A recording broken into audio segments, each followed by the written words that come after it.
a podcast to honor the gods. This better come with a sacrifice. Dave X Media.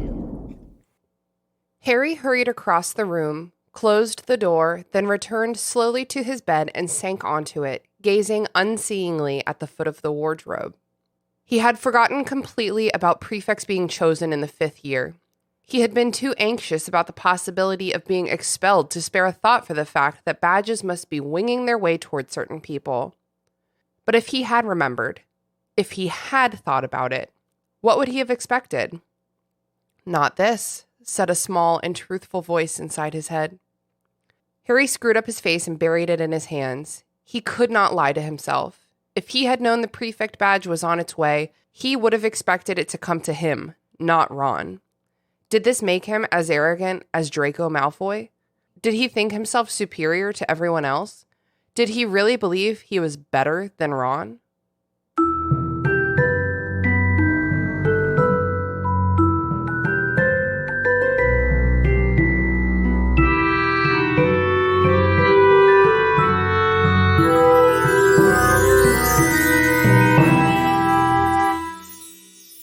Before we get started today, I wanted to drop in with just a few words. First of all, it is my absolute pleasure to inform you all that we have hit our Patreon stretch goal. That means that enough people signed up for our Patreon since whenever the hell I started this thing so that we can have a live stream. So to all our patrons, there's going to be a live stream this Friday at 7 p.m. Eastern Time. We're going to be reading My Immortal verbatim, including spelling, until it's not fun anymore. You know, we'll run maybe like an hour, maybe 2. If you're not yet a patron, it is not too late. You can still sign up to be a patron for as little as $1 a month. You can support this indie podcast. All of our net proceeds get donated to organizations that support trans youth. For this season, we're donating our net proceeds to Camp Lilac, which is an organization that is like an actual camp for gender nonconforming kids to go have a safe space.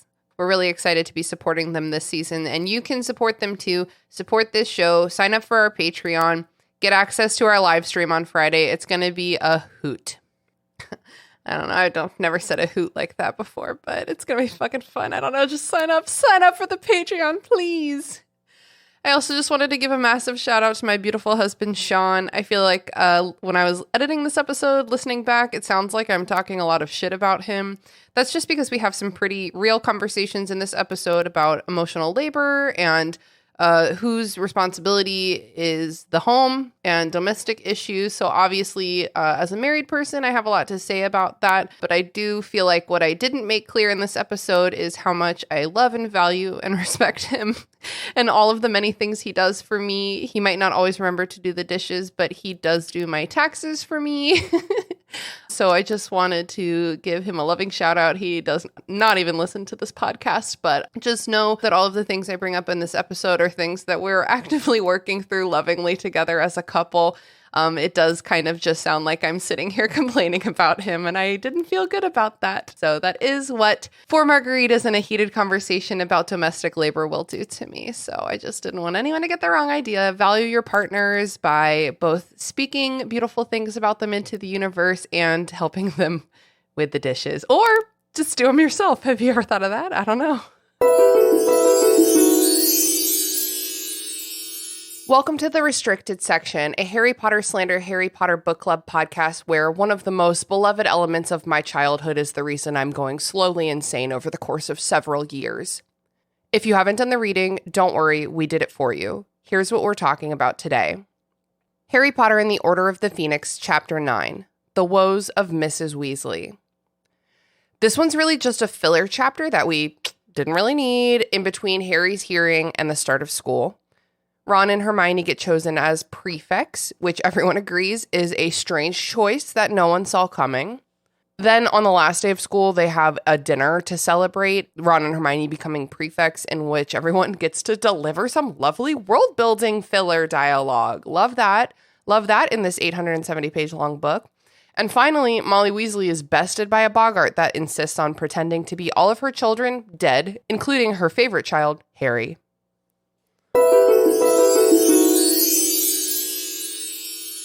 Welcome to the restricted section where we like to get ridiculous. I've had 4 margaritas today. Woo! My co-host today is the bad Bogart bitch herself, Mary-Peyton. Say hello to the listeners, Mary-Peyton. Hello. What an intro. Damn. Yeah. And I'm super excited because our special guest today is my beloved friend, Sam, from over at Content and Capable. Say hello to the listeners, Sam. Hello. It's lovely to be back on. I'm so glad to have you here. I miss you. I miss your face. I miss hugging you. In case you guys don't know, Sam's a great hugger. Aw. I miss being in person. I was looking at flights back to the US for next year in the hopes that I can come back and be in person again. I texted Sam like 2 hours ago and I was like, I wish you were drinking a margarita with me. And he was like, it is 6 a.m. here. Just kidding. He was always a very good sport. And then I immediately was like, I was drinking alcohol last night. I didn't get that drunk, but I felt like I should have. Let's just say it's still in your system and you're feeling ridiculous. This podcast's ridiculous. Hey, Mary-Peyton. What's up? Happy birthday. Oh, thank you. I almost forgot. God, happy birthday, Mary-Peyton. Thank you so much. It's your birthday. Happy birthday. Do you want to tell the listeners when your birthday is? It's on Halloween, y'all. Yes. Whoop, whoop. Because She's I'm a the real only witch. true witch on this podcast. Yeah, exactly. Yeah, real witch. Scorpio, Slytherin, Halloween, all the things. Check all the boxes. I have a lot of Scorpio friends. We've talked about this on the show before, maybe on a bonus episode, but Mary-Peyton, Grace, and Haley are all Scorpios. Mary-Peyton's the only one where you would look at her and say, that's a Scorpio right there. Oh my God, what an honor. Wow. That's a Scorpio right there. Grace and Haley, it's like, huh, really? Thank you so much. Is that because of all the black leather jackets? It's the leather that I jackets. own? Yeah, it's the leather jackets and the Doc Martens. That'll do it. Yeah, it is. And big Slytherin energy, too. Mm-hmm. Happy Halloween to all our witches and warlocks and ghosts and vampires and zombies. I'm like, what was in Hocus Pocus? Am I missing anything? Madonna. Madonna. Your mom dressed up as hot Madonna. Oh, yeah. Oh, yeah. I was like, what is she talking about, Madonna? She wasn't in that. But I got you. But someone close. who clearly Yes. doesn't know what the idea of Halloween dress is, or just refuse to dress up at the party. There's always that one person. It's usually me, but Yeah, one time my friend Adrian came to my Halloween party as undressed and unbathed. She wasn't naked. She must not have said undressed. Hold on. Definitely unbathed was part of that joke. I love it. I love that concept. Yeah. I have a Halloween party in 3 days. I still haven't decided what I'm dressing up as. There's a lot of social pressure to dress up, and I have no idea. My brother also going to the same party. I think he's already sorted his costume. Although reluctantly, I think it's a group costume. So here's what I do. What day is it? It's November 1st. I'm already thinking, what am I going to be for next Halloween? And I keep a note on my phone with all the ideas I think of over the year. I love that. About the beginning of September, I'm like, it's time to start figuring it out. We did consider dressing up as minions and going as Despicable Me. Like a significant portion of us considered it. That's very divisive. Some people hate the Minions. We have a friend of ours who loves it a lot, and we had a PowerPoint party last night, and it ended with his Microsoft Paint drawings of Minions in various situations and positions, and it just reminded me of the sex. No, like sex positions. Oh, come on, you gotta be specific. That's what I thought you were when implying you say there. positions. Slutty. There was a slutty one. There was a very buff minion that had clearly not had done leg day. There were drawings of Gru. It was a part of a wider PowerPoint about recreating images on Microsoft Paint with varied levels of cursedness. So it was amazing. I might have been in tears laughing on the floor. That's awesome. Mary-Peyton, do you know what you're being for Halloween? No, I do this thing every year where I can't possibly imagine that I will go to a Halloween event, except for yours, Christina. Calm Cool. down. It's not like anyone invited you to anything. Calm down. But I just like truly don't think about it. And I think that I won't need anything, or I'll be able to think of something last minute. Every year I do this. And then the day before I panic and I'm like, man, I have this great idea and I have no time to do it. And then I end up being like a devil or, Witch. something where it's I've seen you be a witch more than once. a witch. Always a witch. Just something where you can like just choose one color and go with it. And it's easy. I have my unicorn onesie. I have my Ooh. T-Rex costume. You can borrow that. I have like some Harry Potter shit. Got some witch shit. I actually am going to try, because of Haley's party theme, I am going to try to do Rachel Weisz from The Mummy. So you're doing that for the weekend after Halloween, because that's Haley's birthday. Well, I mean, I could do it for both. Wow. You're going to do it for both, huh? Outfit repeater. Lizzie McGuire, you are an outfit repeater. I have 3 Halloween-themed events, and I'm not planning on having 3 separate costumes. Oh my God, I would die to have 3 separate costumes. I'm going to the Ren Fair this weekend. Got a costume for that. Yes, it's a full costume. It's not just an outfit. And the next weekend after that is Halloween. Got a costume. Got a backup costume in case we do something on Friday. I have the outfit I'm going to wear on Halloween. I'm a nanny. Nobody cares. Can't ignore the holiday, though. Are you going to wear it to nannying? It's just a hoodie with the skeleton on it. Oh, that's cute. Can't ignore it. Oh, the kid I nanny was dressed up as a shark today. He has a shark hoodie. Oh, just So precious cute. baby. And then, yes, the week after that is Haley's birthday, which is also a costumed affair. And then perhaps the following week we'll do a clothing swap so we can get rid of all of the clothes we've accumulated for all these costume things. That's a great idea. Everyone will be trying to get rid of costumes, and because it's right after Halloween, no one will want them. I just hoard all my costume stuff. I have like 17 costumes that I could whip out right now. I don't know why. Maybe it's because I have so many themed parties at my home, but I have like an anxiety about not being able to dress up as 17 different things. You do have, like, a good knack at hosting a great party, so... Thank you so much, Sam. And he So true. is now speaking from experience because since the last time you were on the show, you've been to my house, right? I know, yeah. I've drank your margaritas. Yeah, and I'm so sorry for those. It was fine. I think it was probably the best way to get the party started that night. That was... Yeah, a little too quickly. Zach was in bed by 11. We went so fast. I just remember the weird stress of we walk back in the house and it's like 2 hours until everyone's supposed to arrive and we all need to have showers and everything else. And then it's like this whole, have we made the margaritas for everyone? Do we have enough alcohol and mixers? And my problem is I'm not trying to say like, I'm so good at drinking alcohol, I don't even taste the booze. But with margaritas specifically, I have like a tequila blindness. Which is So understandable. I will make like the strongest margaritas. I was like, I don't think these are strong enough. And our good friend Matt was like, oh, they're strong enough. I remember Oh, that. they're strong enough. We all turned around like, okay, if Matt says they're strong enough, we're probably right.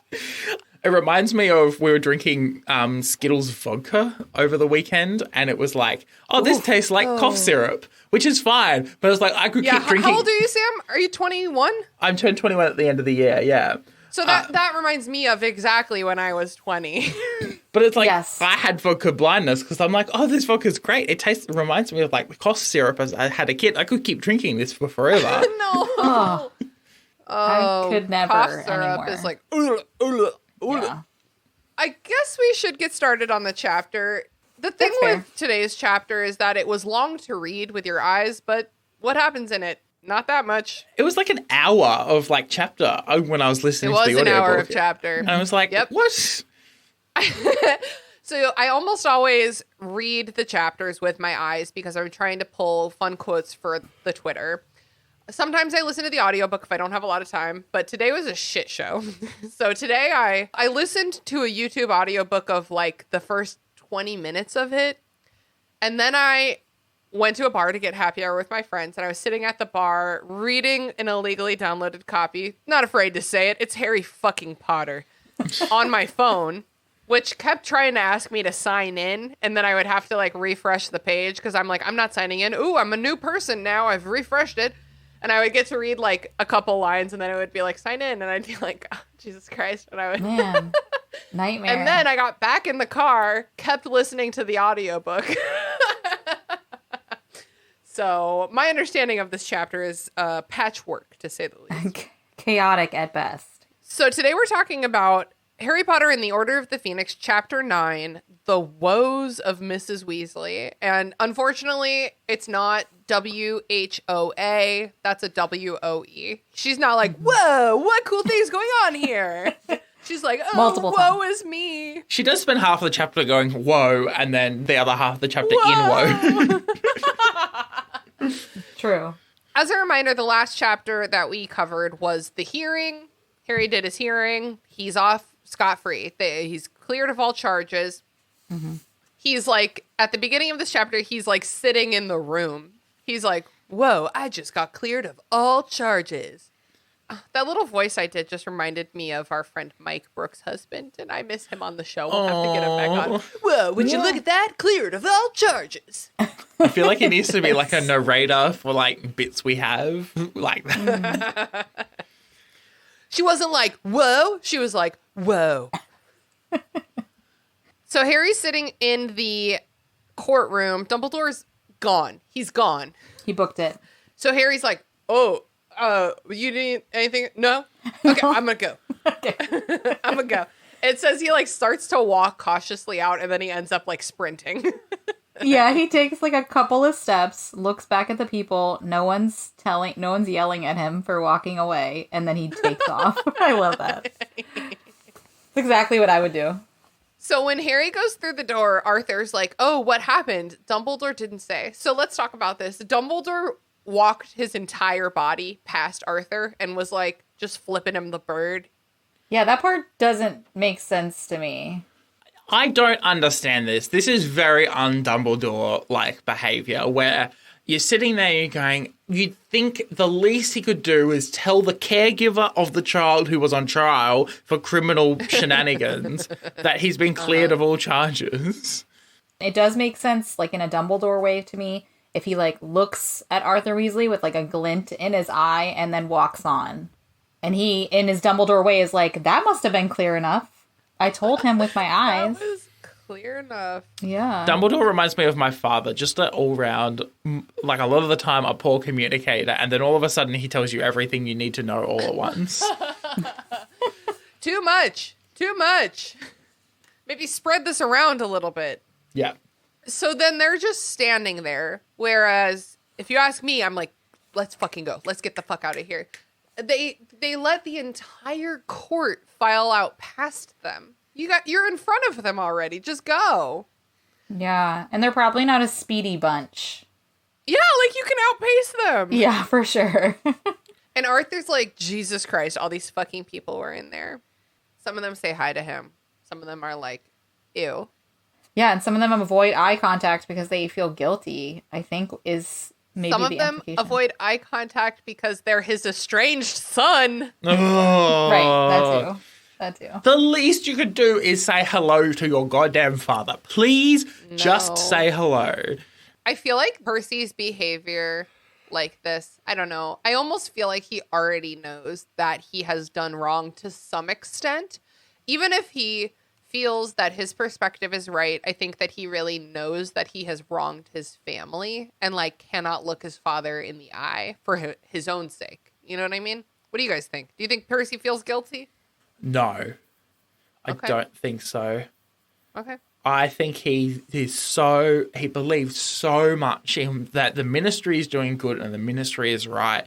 And he's been indoctrinated, basically. You know, he spent his whole time in Hogwarts being told that those in power know exactly what's right for you.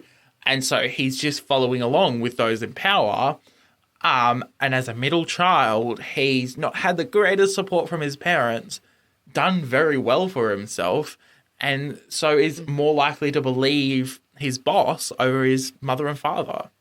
I hear you. What do you think, Mary-Peyton? I do think he feels guilt, but I think maybe he doesn't admit even to himself what it is, probably. Like, I just imagine that he he thinks he's doing the right thing by, like, you know, he's very, like, righteous in his decision. And I think he is, I'm forgetting the word. Self-righteous. Vindicated. Yeah, but also his, I'm blanking on the word. You can delete all of this. What if I didn't, though? His ambition. Literally, I was like, the Slytherin word, Mary. Come on. Blinded by ambition. He is blinded by ambition. He thinks like that's the crowd that he needs to be in. That's the crowd that he should be in. That's what he deserves. And so therefore that's... But I still think he can feel guilt while still feeling like he doesn't belong with his family. He belongs with these other people. Yeah. I'm a Cancer sign, so I feel stuff really deeply. And so sometimes I will like think I'm feeling something and it like is such a big, strong feeling. And then with like a day or two's reflection, I'm able... So like, for example, like maybe I'll be like really mad at Sean about something and I let it like spiral out of control, which I don't really do these days because I value Sean and he doesn't engage with this kind of stuff. But then like looking back a couple days later, I'm like, oh, I was mad at him for like 10 seconds. And then I think just like ever since then, I've just been frustrated with myself for not knowing how to escape this situation emotionally. You know what I mean? 100%. So I wonder if Percy is like, I'm really mad. And then like 3 years from now, he'll be like, oh yeah, no, I was mad at myself. Weird. Didn't even pick that up. It happens way too often for me. Like I just get in a situation where, but it's usually for very trivial stuff though. I don't know about this whole, I'm going to abandon my family for the government, the evil Voldemort government. Yeah, I'm sure he feels a lot of things when he realizes he was fucking wrong the whole time. Yeah. Suddenly he's very sorry. Not that he'll ever admit it. If you're going to abandon your family, at least give them a conversation about it, I guess. I don't know. Not like a screaming match. So Arthur and Harry are walking toward the elevator. Arthur's like, I'll drop you off at home. Gotta go see a man about a vomiting toilet. Harry's like, okay, wait, first of all, I can focus on this now. Everything seems great. I would love to hear more about your vomiting toilet. Yep. I love that part because that's so true when you've been panicked and worried about something and then suddenly that thing is gone. That like that relief almost feels like physical giddiness. And that's literally what he's feeling right now. Oh my God, you feel like drunk. Yeah. Oh, yeah. Absolutely. Yes, absolutely. You feel like drunk. You're like, well, that's over. All your brain is just like releasing all these chemicals to be like, calm down. And then it's like, oh no, we calmed down too much. The flip side of that is when you're so stressed or like so traumatized that you just start cackling and it's like, oh no, overload. Oh yeah. Or like it's when like, you're oh really wait, this is a tired. dangerous thing. Yeah. I have been watching Breaking Bad recently for the first time, as I may have mentioned on the show. Yes, thank you for noticing. I'm quite a slow television watcher. But there was a scene with that recently where like everything was ruined, everything was awful, everyone was gonna die, and Walt was just like cackling on the floor under the house, just like good for him. So much PTSD from that show. I love it. I love a show where I'm like, fuck everyone. I don't care who survives except for Walter Jr. I swear to God, I would do anything for him. Don't get attached to anyone, Christina. I don't even care about the baby that much. Just Walter Jr. is too just the pure for baby. this show. At the elevator, Harry and Arthur run into their favorite people in the whole world, Cornelius Fudge and Lucius Malfoy. Lucius. What a fun time. Harry's like, oh my God, Lucius, I feel like I've seen you recently.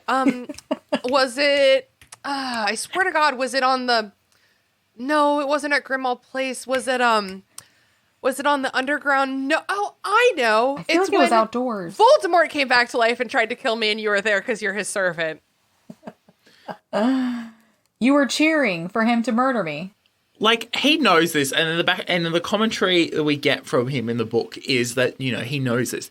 Why don't you literally just turn around right in front of Fudge and go, oh, it's nice to see you again. How's Voldemort going? Just to fucking freak everyone out. Like, come on, you could cause so much chaos right now. You're cleared of all charges. Just start causing bullshit. You're I actually love that approach, Sam. I love the approach of, well, they think I'm insane already, so let's just lean into it. It's not like Lucius he can't deny the fact that he was there when Voldemort killed Cedric Diggory. It's like, oh, you should start making comments about how he should feel guilty for Cedric Diggory dying. Like, this is the perfect opportunity to make Lucius feel very uncomfortable and for Fudge to realize that he's associating with Death Eaters.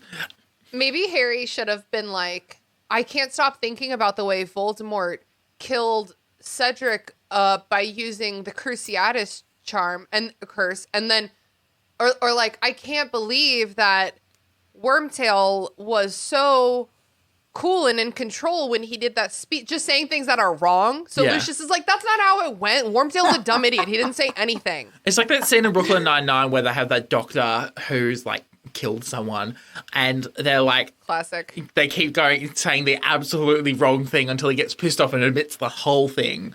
I love that. I love that. Exactly. Bullying by ignorance. Yeah. But like at the same time, you could make a comment like, I could imagine Cedric's father being on the school board or something with Lucius and just going, The Board of Governors. Yeah, going, have you spoken to Mr. Diggory since his son died? Have you told him that you watched his son die while Voldemort killed him? And just like really make it really uncomfortable. But I think, like it mentioned in here, that he had already told Fudge, and that's why this moment is like extra shocking, that he already said who was there.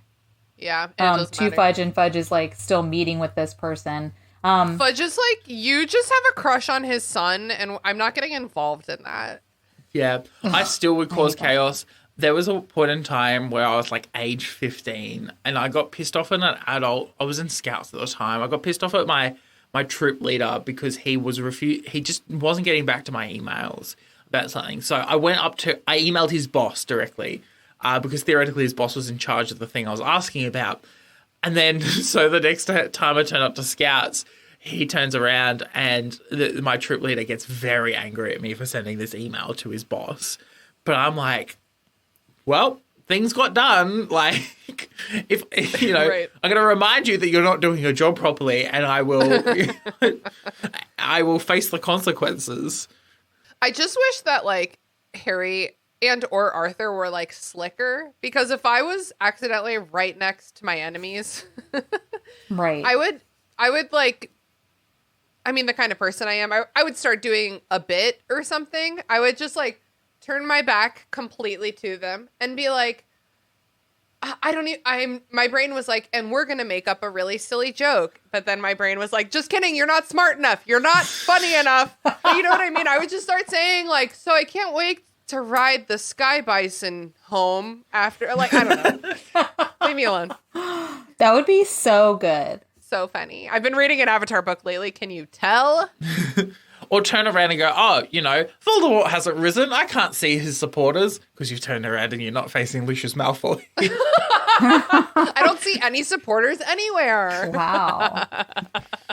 Yeah, I just don't think, I think like, even if they weren't slick about it, I don't think that, like, this is like us in our world seeing someone at a KKK rally wearing a hood, and then like the next day seeing them meeting with the governor. Yep, but that is super real. Also, that analogy is like, ooh, that happens. Yeah. Yeah, I know. But I would never, like, even not being slick or trying to think of something clever or trying to trap him or get him to admit it, I would never stop mentioning it to him, to everyone around him. Yeah, yeah. Yep, they all think you're batshit crazy. Also, you're a kid, so. Anyway, smash cut to Grimmauld Place. Everyone's like, oh, is your life ruined? And he's like, no, it's good. Of course not. I'm going to school. There's still 3 more books left. We gotta go. I'm the main character. It's fine. And then there's like this cute little line where everyone's like, oh, thank God. I knew you'd be fine, but like, God, that's a huge relief. And he's like, you all seem pretty relieved considering that you knew for sure I'd be good. What I love is then the conversation afterwards where we're talking about like Sirius being in a bad mood. And it's like, aww, we deal with a lot of childish feelings of like jealousy and things like that. I actually really appreciate it. It's like, oh, adults can feel really jealous of the fact that, I don't know, their godson is not going to spend the year with them in this really lonely house. Yeah, so Sirius is like, oh my God, so happy for you, dude. And then he's like, I'm just going to go mope in my bedroom. Like, don't even worry about it. I think what you're saying is right, Sam. But at the same time, other people keep reminding me of this. So I've been like learning to remember myself that Sirius has not had the past like 15 years of emotional development that his peers have. Like, he is like 22. And as we all know, people in their early 20s are idiots. Woo! Just kidding. But everyone around him, like, for example, Molly Weasley. Wow, what an emotionally developed human being. Children, husband, life, family. She's been a mediator for years and years. And she expects Sirius Black to have the same emotional intelligence as her. And that ain't right. Yeah, he's like a dad that doesn't know how to be a dad, and so he just is like their kid's best friend or tries to be their friend instead of being a parent. He also spent much of his formative years in prison. Like, of course you're not going to know how to not act childish. Exactly. Like, everyone turns around and expects Sirius Black to act like a full-fledged adult and well-adjusted human being. You got to realize that he graduated high school, became part of like a hero vigilante. Yeah, became a part of like the wizard guerrilla army. Then, you know, went to prison on false accusations, escaped prison with the help of your godson and your best friends, and has been in hiding for the last year and a bit. It's like, this is working. Yeah, and I love Hermione in this part because she's so... It says she says something wisely, which is stupid, but like she really is wise in this moment because she thinks Sirius is being selfish, and both Ron and Harry are like, "Oh no, don't say that! Oh, how can you say that about him?" And she's like, "No, he is. I'm not saying that." But she explains like that doesn't mean that he's a bad person. Doesn't mean that he's doing it for a bad reason. But he is being selfish. It's the kind of thing where Harry's like, "Hey, that's my selfish parental figure. You're not allowed to say that." Right. Yeah. But she is, and someone has to. Hermione, we're on page, what, like 190 or whatever fucking shit. So thus far in the book, Molly Weasley has been the emotional intelligence, but in the next chapter we go to Hogwarts, and that's when Hermione becomes the entire emotional backbone of the whole book. Harry engages in his first relationship and exits it traumatically and still barely feels anything. Yeah. Over the next few days, they're just waiting for summer to end, basically. Like, Harry's like, Sirius seems kind of down. So he's like, I'm down too. Hermione and Ron are like, don't even worry about it. You're not to blame for Sirius's mood. Harry's like, all I want to do is go to school. I'm sure everything will be great there and no one will be mad at me. And like, honestly, same. I'm also daydreaming about returning to Hogwarts because I'm literally bored to death of this book already. Okay, I have like 3 points I want to quickly make. First of all, Please. Why is all the plot happening in this chapter and not the last 5 chapters? What plot? What plot is happening? Sam, tell me what plot. Everything like this should be one of the 2 chapters we have before we get to Hogwarts, right? Because it's like we get the announcement of the prefects, we have a bit of characterization of the Weasley parents, and we have great descriptions of Grimmauld Place and the court proceedings as well. And I would argue that none of that is plot. I think it's good. It's a good setup for like the angstiness we get towards the end of it. The word you're looking for is world building. But the world you know. I know that you guys have complained a lot about the cleaning, the excessive amount of cleaning that's being done in this house. Oh my God, are they cleaning again? I think it's probably some of the most educational stuff that they have ever learned. Like, they don't learn much practical. Like, yes, they learn wizardry and stuff like that, but they don't learn like real practical stuff. But like, you know, them cleaning out Grimmauld Place is like teaching them how to clean houses and, you know, practical, like doing That's stuff. a really good point. That is, yeah. It's like trade school. I don't know, Mary-Peyton, if you've had the same experience. I'm going to guess no, because your man was a father before he met you. But my beloved man who has 0 children, like, let's say one of our adorable cats eats one of my plants. So cute. Love him so much. You're perfect to me. And then they barf it up on the carpet. Love it. Of course, your precious little body couldn't hang. Thanks so much for eating my plant just to barf it up. That's real fun for everyone. And then Sean's like, Tina, there's barf. And I'm like, cool, babe. Are you going to do anything about it? And he's like, I don't know what to do. And I'm like, I wasn't actually born knowing how to clean up vomit. That's something that I just had to trial and error over the years, my man. So why don't you where do you think you should start?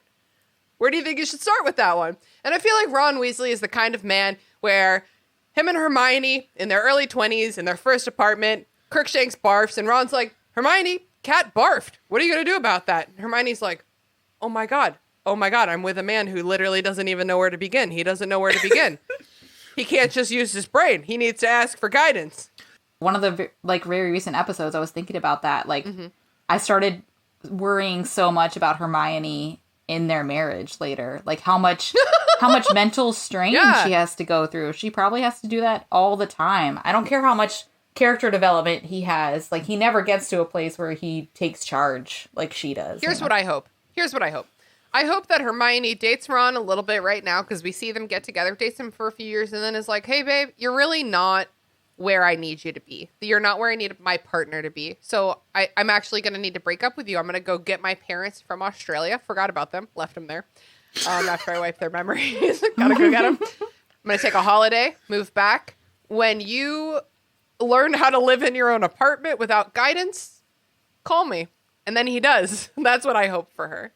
This is why I promote people being single and living alone for a little while. Because it really, like, when I go stay at my aunt and uncle's places, they're like, O'Brien's, you're packing the dishwasher. And our whole family will, because her mother is like the queen of packing dishwashers and has passed on those skills to us. So, like, we pack the dishwasher for everyone because we managed to fit almost twice as many dishes in at once as compared to, I get frustrated when people don't pack the dishwasher correctly or sweep the floor correctly. Yeah, I'm with you. Yeah, I'm like, is Sean doing this poorly or am I being super anal about it? Yeah. Mary Clay, your husband just RSVP'd no to my Halloween party. Does that mean you're not coming to my Halloween party? You mean Mary-Peyton? What did I say? Mary Clay? Yeah.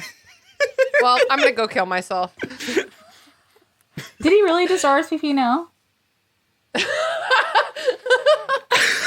It doesn't matter because I got your name wrong. So, and I am not the first person to do that today because Haley did the same thing in the group chat earlier. Oh, that's right. And I was so excited. Was saying something. Mary Clay was saying some shit, and Haley started yelling at Mary-Peyton. Right? I was honestly so excited because Haley, like, it's hard to get Haley to respond in a group chat. Hey, Haley. And it was to me. It's never to me. To be specific, it's also hard to get her to respond to the one-on-one chats. Okay. Well, I was so honored, and then I read it, and I was like, wow. And it wasn't even for you. It wasn't even for me. It's like that one time that my mom accidentally called me, and I was like, she was actually at a music festival at the time, too. So I was like, Mom, how's it going? I was so excited. And she chatted with me for a little bit, and then a few moments in, she was like, okay, well, I actually meant to call my other friend Mary. I was like, thanks, Mom. She could have not My parents said that. love me. The woes of Mary-Peyton, am I right? My brother rang me while I was at a 21st on the weekend. I get this ring from this landline number, and I'm like, this could be like an employment offer. Admittedly, it is 7:30 on a Saturday night. Not quite sure why someone would be calling me at this hour, but I'm going to pick up the phone anyway. Really quick, important context. People can drink at 18 in Australia, right? Yes, I really should explain, yes. It's not like an American 21st. We call that the Australian 21st. It is still a big thing. Like, it's a 21st. Oh, really? Yeah. Oh, yeah. Okay. Okay. It's weird. We do 18th and 21st. 18th are weird because not everyone's 18, and so often people are drinking alcohol not very legally, but it's like all on private property and stuff like that. So. I mean, it's the same thing as the 21st here. Yeah. And then after your 21st birthday, then you have 0 more birthdays to look forward to for the rest of your life. So that's fun. But yeah, my brother rings me, but like he starts in an accent, like we often answer the phone in like a whatever weird accent picks our fancy.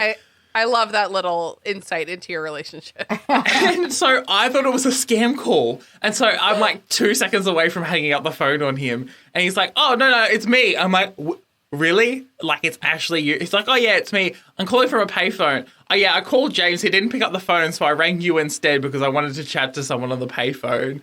I was like, what? Oh, my God. I'm like, I'm glad I'm the second choice.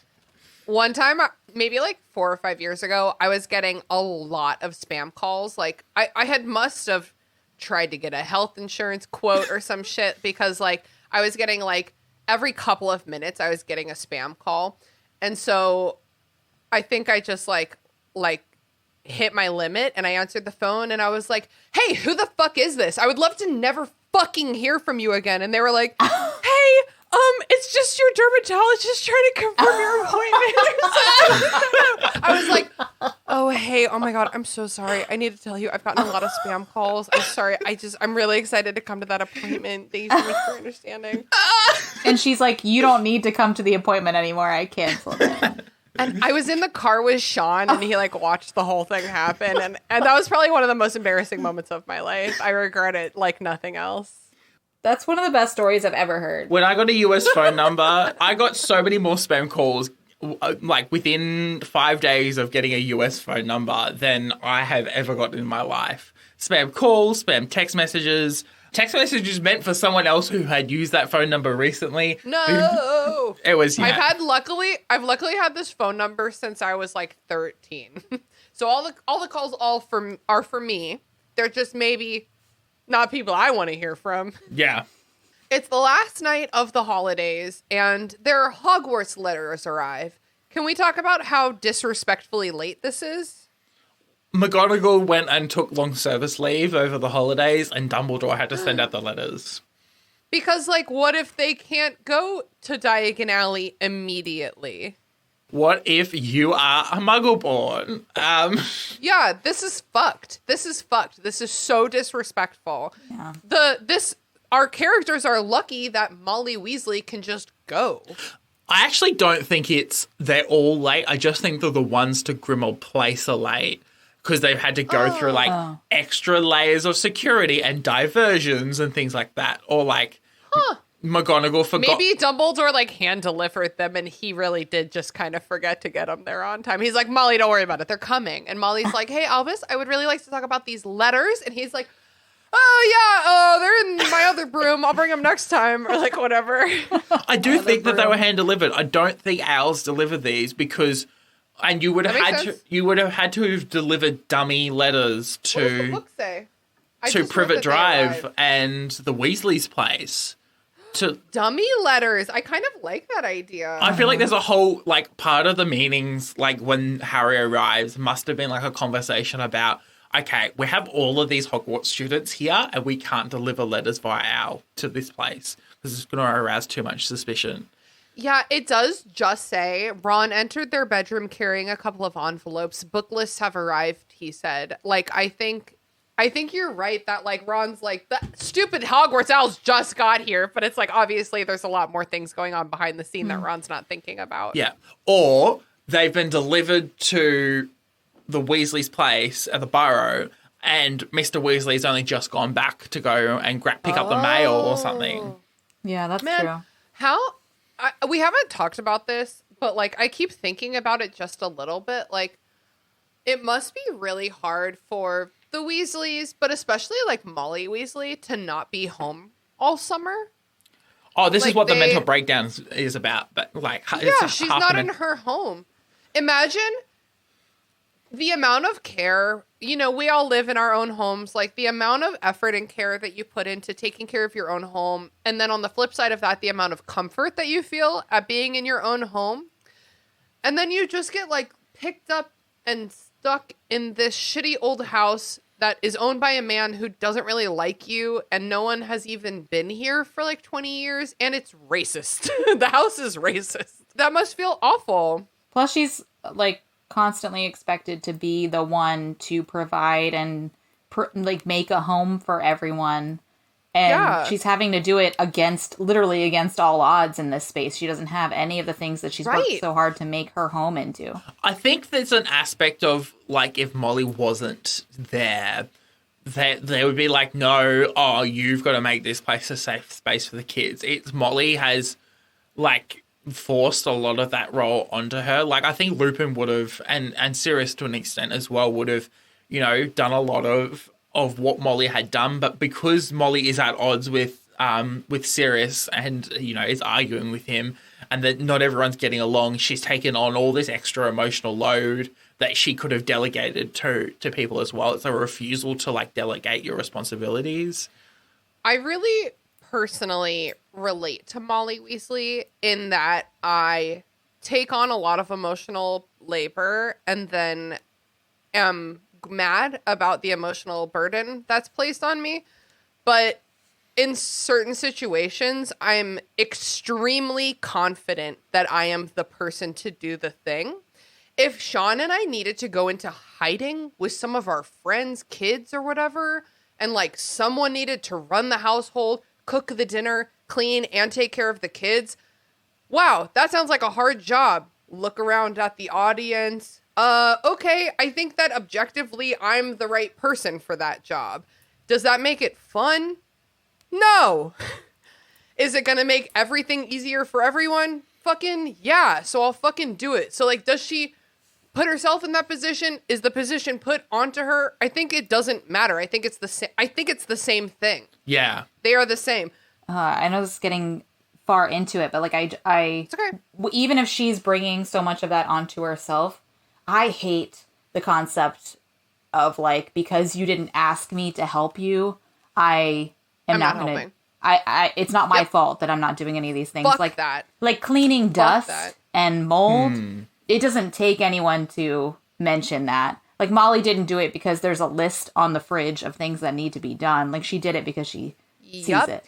And like, not to get too deep into it, but like all the time when I'm like, Sean, I feel like our like emotional burden of caring for the home is not equally distributed. He's like, whatever you tell me to do, I'll do it. And I'm like, hey babe, the cool thing is that you own this house and I can leave at any fucking moment. Yeah. Okay. So maybe you should just look around. You have better eyesight than I do. What needs to be done? Yeah, that drives me bonkers. I love Sean very much, but that drives me bonkers. It's really annoying. He does have, I'm like, is he there? He does have ADHD and he like doesn't see things the same way as me, but that doesn't mean he's blind.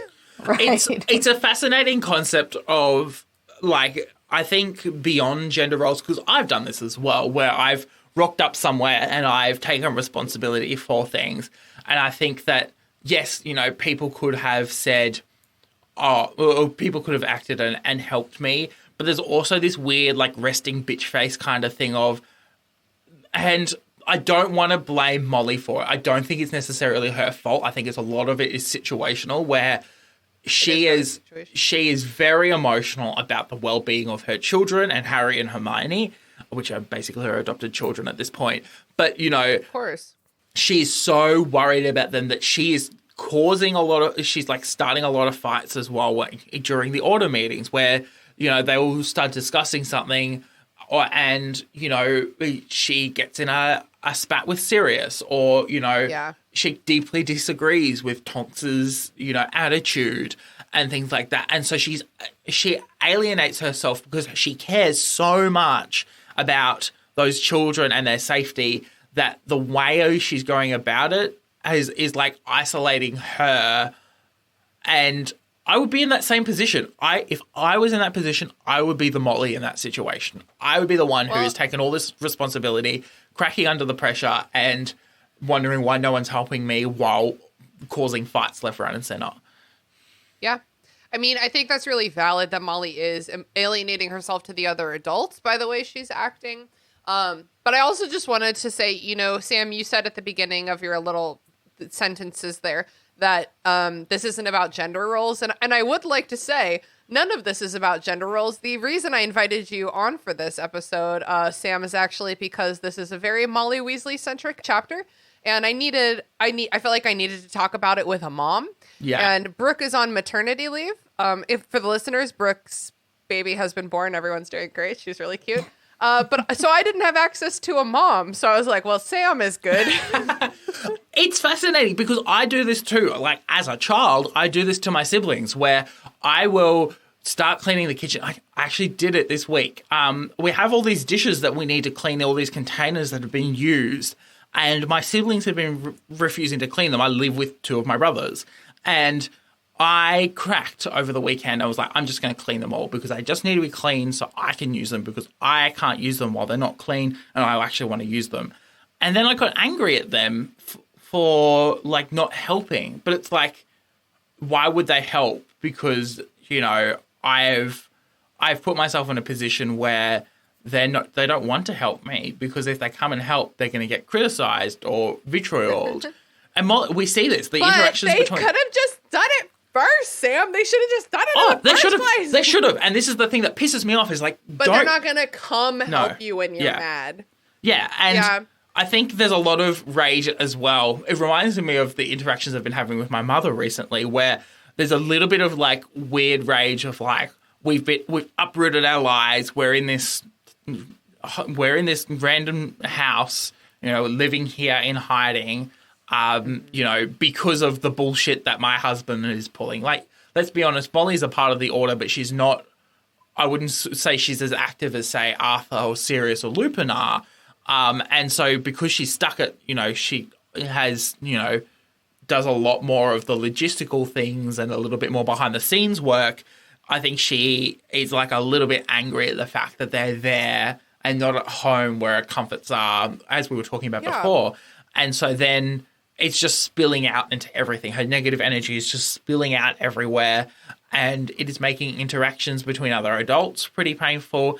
It's making the children not want to be really interacting with Molly as well. We hear a couple of comments and a couple of, like, passing... Very dismissive comments from the narrative. And, like... Not really taking Molly's full scope of experiences and emotions. Mm-hmm. I think that this is probably some of the best characterization of a mother I've ever read. You know, as we get towards the end of the chapter here, I started crying last night when I was reading this because... Wait, don't skip ahead to the woe part. It just, even in general... Whoa. Like, the emotional load of, like, oh, all the book lists have arrived, I'm going to go pick up all the books. Like... Yeah, because who the fuck else is going to? Mm-hmm. Absolutely. And, like, Ron runs down to go tell, you know, Mrs. Weasley what kind of, you know, broomstick he wants. And I think that there would have been a great point here to go, why don't we go and help her get, you know, why don't one of us goes and helps her grab all the books, you know, because it's a lot of books, let's be honest. Hermione and little Molly having a cute little day in Diagon Alley. That's cute. But I think that there's this anxiety of interacting with her. Even Hermione at this point is like anxious of interacting with her, that they're like... Hermione's like Molly Jr. She's really dealing with a lot. But they're like, we're going to step away from the situation because we don't want to be burned. Yeah. Honestly, the Molly Weasley effect is like a big reason that, like, I do not want children because, like, I married an Arthur, you know? Yeah. And it's like, who's gonna get anything done? Who's gonna make any rules? Who's gonna be the bad guy? It's gonna be me, and I'm really not interested in playing that role. Molly said yes. I want to care for your 7 children. And because she said yes, I want to care for your children, she is now...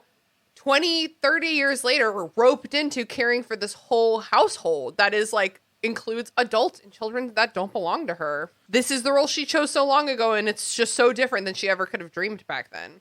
Yeah. Like, I agree with you, Sam, that it's, like, a really good, strong characterization of a mother.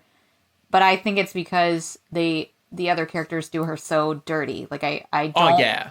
I feel like she's in a nightmare in this whole, like, not even thinking about the Boggart situation, but including that, I guess. Like, before the Boggart still. This is just her life. She's just in a nightmare. She's just trapped in a nightmare. And, like, you know, like you said, she's been forced.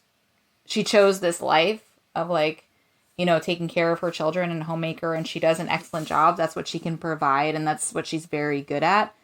And it just angers me because it's a household full of men.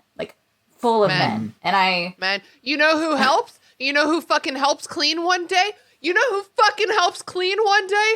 Tonks. Nymphadora Tonks. A woman. Said in a voice like Mulan. Remember when that guy in Mulan is like, oh, Mulan got hurt. And then he looks and he's like, titties? And then he drags her outside and is like, a woman. A woman. a woman. It's just wild to me because what are the men even doing? Like, they chat What a are lot. the men even doing?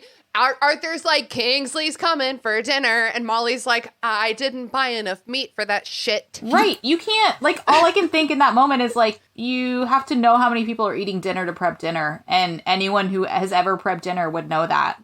And as we know, according to, hold on, let me see if I can Google it. Magic law about matter. Oh, yes. Wait. I I have to type Harry Potter. Harry Potter. It's impossible to make good food out of nothing. You can summon it if you know where it is. You can transform it. You can increase the quantity if you've already got some. But I guess you can't just conjure it. That's a Hermione quote from Deathly Hallows. Out of thin air. That's pretty Yeah. fancy. I like And that. to be honest, a lot of these interactions are very realistic. Like, my father will go, oh, yeah, these people are coming around for dinner. Mum's like, how many? Dad goes, I don't know. And then, like, not that, like, mum and dad share a lot of the household chores very evenly. Like, but my parents, like, my mother definitely takes a lot of that emotional load and ends up having to be the bad guy. She doesn't want to be the bad guy. She wants to be the good guy. Mm-hmm. Yes, but somebody has to be the realist. Yeah, dude. Yeah. It's a very accurate depiction. And to be honest, I agree. I think towards the end of the books, we really see that Molly doesn't regret it. She does not regret the choices she's made in her life. And she does not regret looking after all those children and being a positive force in the world. Because overwhelmingly, she's a positive force in this world. And I think that it's a really important conversation to have about there is a significant emotional load that people take in relationships and we've got to acknowledge that. And yes, while they might not regret taking that emotional load, there are ways you can make that emotional load more sustainable and create more longevity about, when you have frank conversations about this kind of thing. I think Molly's trouble is that she is like, I will be this person in our relationship, Arthur. And then she's like, okay, I'll be this person in our family, Weasleys. And then she's like, okay, I'll be this person in our extended family. And then she's like, it's like, okay, and now I'm being this person for an entire group of people. Like, she is playing a role in an organization now. Right. If you had asked her 30 years ago, what would you like your job to be in the Order of the Phoenix? She probably wouldn't have picked this role, you know? Yeah. It might have been different for her. So I think it's a snowball effect that really just caught up with her. We also have to acknowledge that there aren't a lot of women left in the Order of the Phoenix as well. Like, there aren't, like, Tonks herself and, like, I can't think of many other women left in the Order. I do like that the book is like, hey, I think we all can agree that Tonks isn't a caregiver, right? Yeah. And we're like, yeah. No, Tonks is not the mom here for sure. And then there's like McGonagall, who only shows up occasionally. And are there any other women who are of age? I think the rest of them either died with their husbands. Hestia Jones. Yeah. Hestia Jones. Other random bitches. Anyway, I think that we have said all there is to say about Molly right now before we get to the woe. But I'm really glad we finally got to have this conversation because she, I think, is a universally beloved character in the fandom. I think Not My Daughter You Bitch really got her a lot of oomph at the end there. But she is so complex, so realistic. Anyone who has ever been a caregiver in any kind of way, I think, can probably relate to her character, especially if it is more than you thought it would be or happen in a way that's different than you expected. So I'm really glad that we're getting the opportunity to really talk about her because she's a really special character to me. Mary-Peyton, I think I've heard you say that she's special to you before. Is it because her birthday's the same as yours? It is? Did I know that? I think it's the 30th. I think it's actually the 30th. It is the 30th. Yep. Her birthday's the day before That's yours. close so you guys enough. are I'm both claiming Scorpios it. anyway. I love it. Sam, do you feel like Molly is a character that's like close to your heart that you really love, or are you kind of ambivalent about her, like in the middle, or do you not like her?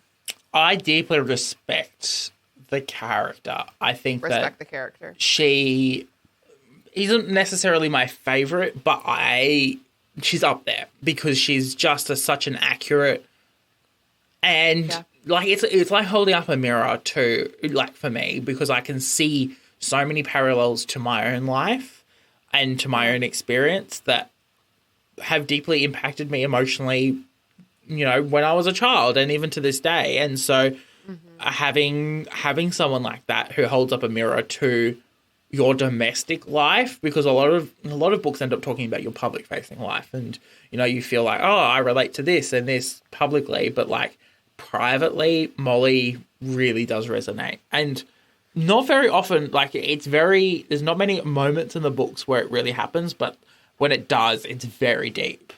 Yeah, and I think it's important to note that, like, I've said in recent episodes that I don't agree with Molly's decision making right now. I think that her trying to prevent Harry from knowing things is really misguided. I super don't agree with every step that Molly takes, but it is a respect for the role she's playing and her mission of protecting her children. I think that I admire so much, and it's such an important role in this book. And on top of it, so many of the women that Joanne has written are pretty two-dimensional stereotypes, and Molly Weasley is a character who could have become a stereotype. I think we can all see the fat country mom stereotype just really, and in the first couple books, I think she kind of is that stereotype, but in the end, she really becomes such a vivid, wonderful, powerful character that is truly like the backbone of these middle books, Yeah, I completely agree, because I feel like, I was going to say the way Joanne writes her and gender roles in these books is so deeply ingrained in her, in Joanne, that like they're assumed, like in this situation specifically, they're at the Order and the men don't do any of the caretaking, and Molly is literally one of the only women there, and so she's doing everything. And that's such a bizarre situation, but it's written like it's just the most natural thing in the world. Like it just, why would Sirius be doing the dishes? That doesn't make sense. It's just like so deeply ingrained, I think, in the author that it's apparent here. So apparent. You're right about that. Yeah. You're totally right. I think another aspect of this as well is, and we come back to the whole problem with wizard jobs, where like all of these... What else was she gonna do? Like all of these men have like day jobs, like, and most of them work at the ministry. Dumbledore is preparing for the new school year. I'm guessing McGonagall is on some sort of long service leave because, to be honest, it's the only thing that I think she deserves right now. And I can imagine that conversation though. Like Dumbledore's like, okay, Voldemort's back. We need to be like all hands on deck. And McGonagall turns around and goes, I booked my long service leave like 3 years ago for these dates. I'm going to southern Spain. I'm going on sabbatical. But yeah, and I think that, because the world doesn't stop during school holidays, and we have a very school-centric view in these books. And I'm having to remind myself now, like as an adult, bringing it back to content and capable theming, that like my life isn't defined by the school term dates and the school holiday dates or my university term dates. So not. You're better than your school term, Sam. But like part of my life is still defined by that at the same time, because I have siblings and family members who are defined by those things and are only free during those times. So it's this weird dichotomy of I'll be working a lot through my siblings' school holidays, but I finish university by the time that this episode comes out. I'll be done. Woo!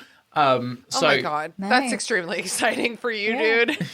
I'm so happy for you. I'm so close. So close.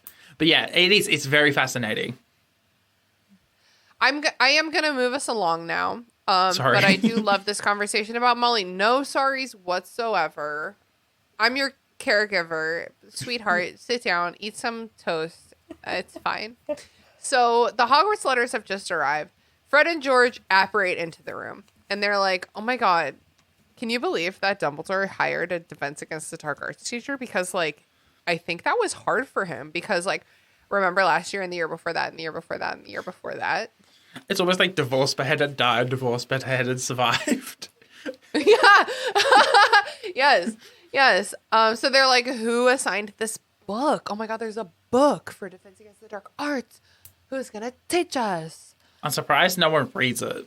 And then everyone is like, no, I mean, I'm being dramatic. The book is like, Ron, what's up, dude? What are you looking at? He's just staring at his letter in shock. Everyone's like, what's up? What are you looking at? And he's like, Ron? Nold? What's his middle name? Do we know? No. Let me see. Ronald Weasley. I don't know. Middle. Hold on. Just give me a James. second. Middle. Donald. It's not James. Bilious. Bilious. Ronald Bilious Weasley I love it. is a prefect. Da-na-na! His worst nightmare. Doesn't make any sense. Oh, this is actually... Sorry, this is what I was talking about where something made me fear for Hermione's future. And it was this because I was thinking about, like, why would you select Ron as a prefect? Because he's not the kind of person that will hold anyone else accountable in any way. Ron is the kind of guy who's like, Hermione's out of town tonight, so I'm babysitting our kid. Mm-hmm. Oh, my God. Hermione is out of town tonight, so I'm the prefect for the common room because, well, she's not here, so... But y'all can do whatever you want. There's no rules. He's like the cool uncle of dads. He's the cool uncle of dads, Yes. which is a terrible way to be a dad. Mm-hmm. A friend said that to me. A friend who his wife is expecting was like, wah, wah, wah, and I'll be babysitting. And I was like, hey, buddy, you're going to be parenting. Parenting. Oh. Parenting. So here's my question, Sam. I would like you to answer first. Who would you have made a Gryffindor prefect this year? Neville. Okay. I'll withhold my response. Okay. Mary-Peyton, what about you? I don't know who I would make a prefect, but I definitely... No, you have to answer, though. It definitely wouldn't be Harry. Like, that's all I know for sure. Right, not Harry. Not Harry, but who would you pick? Now you've got to make a decision. Can I pick Luna? That is the wrong house, wrong gender. Right. Okay, give me another second. Hold on. Your options are Harry Potter, Ronald Weasley, Dean Thomas, Seamus Finnegan, and Neville Longbottom. Those are your choices. Yeah, it would have to be Neville. Neville's a good one, and that is what Sam said. He's the only one that would stand up to his friends. Yeah, but what about his enemies? He would not stand up to his enemies, that's for sure. I think Neville's a really strong choice. I would also consider Dean Thomas. We don't know a ton about him, but what I know is really solid. I think you can rely on Dean to really do the right thing. I definitely think so, but I also see Neville as someone, if you gave him the opportunity, who would really step up into the role. I agree with you, but the flip side of that is I'm not sure that Neville yet, maybe at the end of this year, but like I don't think he necessarily has the backbone. I think making Neville a prefect right now might make him a bigger target to bullies. It might turn him into right. a Percy, I feel like. Percy, oh my god, the darkest timeline. Neville becomes Percy too. Oh no. So this is why the Hogwarts prefect system is the only reason why you shouldn't gender things. Imagine Team Hermione and Parvati or something like that. That's a good prefect team. Oh, the first years would not be getting away with anything. Imagine if there was like 2 really strong prefects for when Harry was in his first year. Voldemort would be back by now. Yeah. Ronald Weasley is extremely confused. And he like holds the badge out to Harry as if to confirm that it's real. And Harry's like, okay, I guess I'll touch it to confirm that it's real. So Harry takes it from Ron. And then Hermione walks in and she's like, oh my god, Harry, you're a prefect. I knew you would be. I never doubted it was you. I never considered anyone else. There's no one else who is nearly as good as you. And I have been thinking about you becoming a prefect, and there is no surprise for me here whatsoever.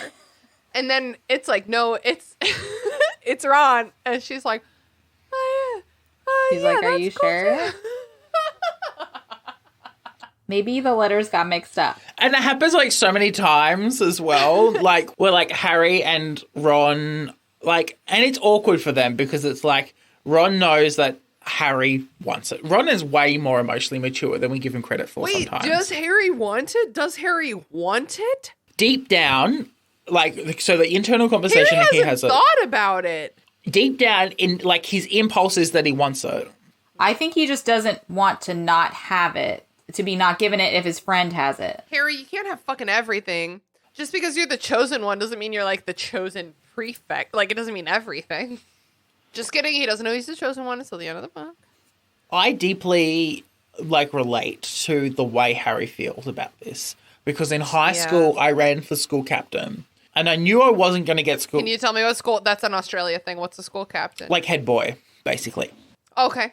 And you wanted to do that on purpose? Yes, yeah. I ran for it on purpose because Gotcha. I'm a slut for attention. So to get school captain, you had to give, unlike in the UK, you had to give a speech and the whole student population voted on whether they wanted you as school captain. So it became a popularity contest. And the teachers had a bit of say as well. So when I ran for it, there was about 5 or 6 other people running for it. And really my only competition was out of 3 people, maybe 4 people if you... It depends on how popular you think that 4th person was. Mm-hmm. And I knew I wasn't going to get school captain, but I was kind of hoping that I would get vice. If not, there were other leadership positions I had basically already got in the bag. Is it called vice captain? Yeah, so it's the school vice captain. It doesn't exist. The role doesn't exist anymore. They've made them all 4. So it's like 2 boys, 2 girls. Now it's just genderless. It's just school captain. So I think they can have 3 girls and a guy if that's what the way they're feeling like. Ooh, genderless. That's a cool new gender to have. I like that. Genderless. Maybe it's genderless. Anyway, I ran for this and when they announced it, so I knew I wasn't getting school captain. One of my good friends got school captain. The person who got vice captain made me upset because I was like, oh wait, I didn't get any of the positions. And it's like when they announced the vice captain, I got quite upset. Internally, I didn't really show it externally. But it was this running commentary. And Harry's commentary is so accurate of did I deserve it? Probably not. Someone pointed out to me as well, because I had a conversation with some of the girls who missed out as well. They're like, some of it might also be photogenic stuff as well. You know, you're not as photogenic as the person who got vice captain. Rude. Yeah. But you're not photogenic. That's why you're not in charge of us. But I get that because, and you know what, my experience in year 12 really did teach me that those school captains did nothing. And the people who were actually doing the work were the people in the positions like myself, who was in charge of the student rep council and, you know, the people who were in charge of went to a Christian school, the faith and service team and things like that. They actually got the work done because the school captains were very just figureheady kind of people. But it's a very fascinating and very valid feeling to have of and that awkwardness of when your friend gets it and you don't. And it's like, yes, my friend got it. Congratulations for him. I'm trying so hard not to feel jealous right now. Yeah. I think that if Dean Thomas, for example, had been chosen as prefect, Harry would have been like, oh, cool for you, Dean, whatever. I don't give a shit. I think if Neville had been chosen, Harry would have been like, okay, that's a pity thing. I'm the coolest still, obviously. It's the fact that it's Ron that Harry's having all these conflicting emotions about it. In all this confusion, enter Molly Weasley. And she's like, oh, hey, everybody. And they're like, there's a thing. And she's like, what? And they're like, oh, this thing, Ron's a prefect. And she's like, what? I love how that cut wonderful. out. That's everyone in the family. Fred and George sitting there. Where there's this meme. It's like an angry, I don't know, an angry character. Molly says, that's everyone in the family. And then George says, what are Fred and I, next door neighbors? This is the funniest line in the entire series, and I will not relent. I love that part, dude. What was she thinking? She doesn't explain herself at all. No, she just moves right on, right past it. You know what? I could see my mother doing this, though. My mother would definitely ignore a child. I just love that so much. That's fucking hilarious. They're in the room, woman. So good. It reminds me of in the first book where they like on purposely like mix themselves up, and it's like, do you even know your own children, mother? So Ron gets a present as a reward for becoming prefect, which Deeply he only got problematic. because Harry's got too much going on. So he's like, okay, he wants a broom. It's clear that this is a big ask, but Molly will make it happen for Ikawanikian.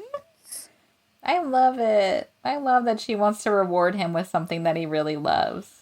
I know, I do too. She's like, this will ruin us, but I have you've never problem- done anything good in your life. So. I have so many problems with this. I Talk to think me. that deeply problematic. You do not reward your children for getting an arbitrary role that they didn't work really for. Like, let's be honest. You're right. He didn't work for it at all. Not that the fact that any of them were working towards prefect, you know, you could be working towards prefect, but like even then, you don't get that decision. You don't get to campaign for it. You don't get to prove like explicitly prove why you deserve that role.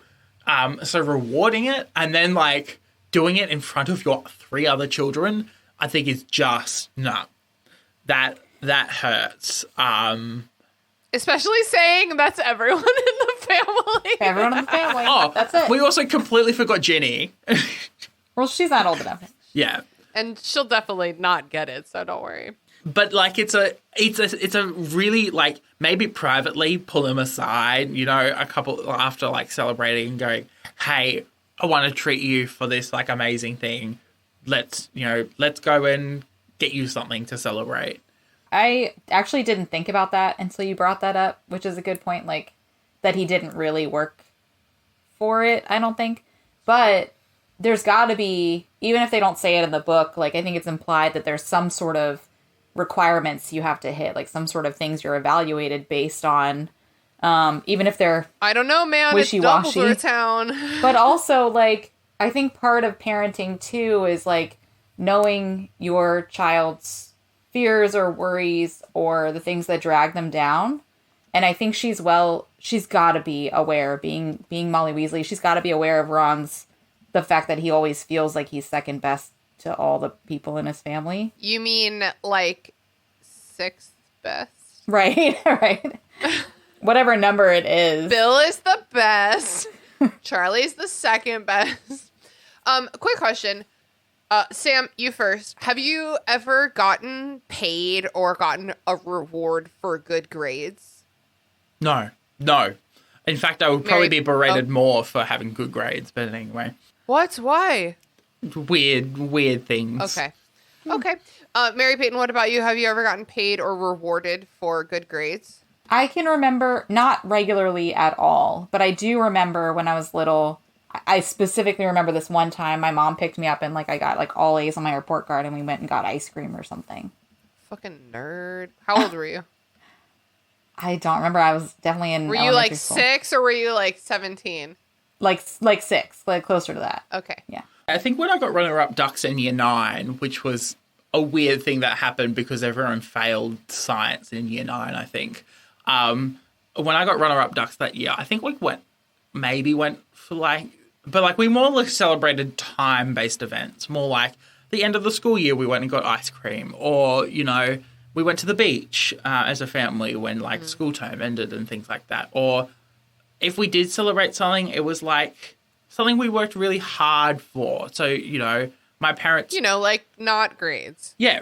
Well, if you worked really hard and you got like a good grade on something that you've been struggling on, I'm sure mum and dad would have celebrated it. But because we were all like, most of the top end of my family are very academically gifted, it's like, no, where can you improve? My mother, when my sister turns around and, well, even when I turned around and go, oh, I got an A in maths, she's like, well, where could you improve? How can we get that A+, you know? Because there's always a point of improvement. I never got rewarded for good grades because I got bad grades. Oh. I got bad grades. Okay. My parents would not have rewarded me, but I got bad grades. I got rewarded by not having things taken from me. My mom was like, Christina, I know you're smart. Please, if you get even literally just a C in science, I swear to God, you can read whatever you want. I won't even take your books from you, because my parents used to take my books from me as a punishment. Man. Jason, my husband, and I were just talking about this because Dusty had a big test today. Oh, my stepdaughter, Dusty, she's 14. Catch her, 22 years, running for president. Don't you have to be 36 to run for president? Catch her in 22 years, running for president. I'll be voting for her. Will you? Dusty, 2044. We're definitely using this in a campaign material. Yeah, she Go on, Mary-Peyton. Yeah, that goes along exactly with the story I'm going to tell, which is like, so she's 14. Sam, my stepson, is 15, and he has like grades and school have come relatively easy for him, like way too easy for him. And so like, I don't even know if he knows how to study at this point, to be honest. We had that problem. Well, I actually still don't know how to study because I've never really had to work hard in You read the book and you write it down. You write down the things. But anyway, like Dusty, yeah, and that's like Dusty has hard to work hard, you know. And she had a big test in biology today where I was trying to help her study, and like it was not you. You get a biologist. It was wild. It was like so many of the words are so similar. The blind to leading each other. the blind. But like I spent so long with her trying to study, but also trying to like make sure she knows how to study in ways that she can do on her own, you know? Yeah. But anyway, she texted us today because she got a 96 on it, and pretty much the rest of the class got D's and F's. Oh my God, I'm gonna cry. I literally cried when she said that. She did so amazing. I'm so proud of her. Why? I don't need kids. I have all my friends to be proud of. She worked so can't believe hard. She got I just a like 96. can't handle it. Listener, Christina is literally crying. I know. That's beautiful. I cried earlier. School is so arbitrary. It's so hard. It can be so invalidating to people who deserve so much. I am crying now. And like, it's not like learning enough or being smart enough. It's like overcoming the system. Yeah. And like, that is such a beautiful feeling. And it sucks because it doesn't even matter. It doesn't even matter, but she must feel so good right now. I'm so happy. I know. I was like dying because It's the tequila. I'm crying because of that. Yeah, she just like, she panics. She has a lot of anxiety too. So like test taking is really especially hard for her. And so tests are the worst. We have to be like really, yeah, she's so smart, but she, like you said, she's going to run for president. Like she could plan an entire event. She could take care of your budget for you. Like she could do all the grown-up things, but she has trouble with tests. So like school is hard, but like she is like worlds past other kids her age and just being able to handle life, you know, she's just amazing. She's actually my favorite person. Sorry, Mary-Peyton. No, that's fine. Sorry, Sam. Same. It's so fascinating because, you know, we're reading a book about kids at school, you know, and it is so annoying how brief school is and how much stress and time and effort and energy that goes into it, and so many tears and so many problems. I wish I could like wave a magic wand and everything be fixed. A magic wand, you say? Oh, Ooh, nice segue into the book we're supposed to be talking about.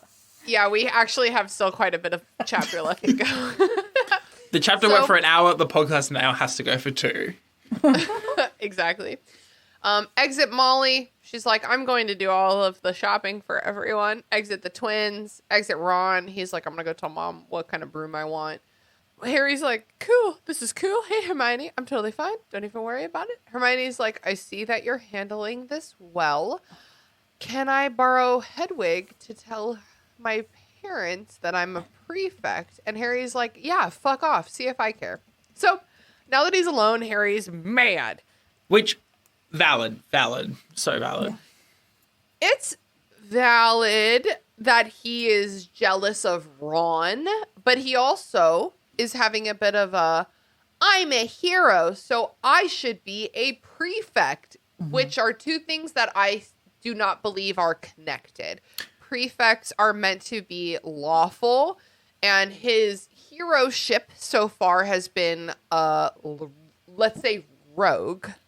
I think it's a very childish line of thinking. And I think this is where we start to see Harry mature further in being a teenager, where we see him have a little bit more emotional intelligence and explore these childish impulse feelings that he's had for the last 5 years, where it's like, we're not acting on impulse now. Let's think through, why am I feeling like this? Which is a very, very hard thing to do as a 15-year-old. And maybe it's because Hermione has already said to him like 4 times, hey, bud, I get that you're mad, but you're not allowed to be mad at us. Which he completely ignores by the end of the book. Like, there's negative character development here. But, you know. Yeah, catch us for the screaming chapter in 6 months. Is it 6 months? Oh my God, it is 6 months. It's literally 6 months. We'll scream the whole episode. Ron comes back and him and Harry pack up their stuff. Harry is like, congrats for real this time. I feel better now.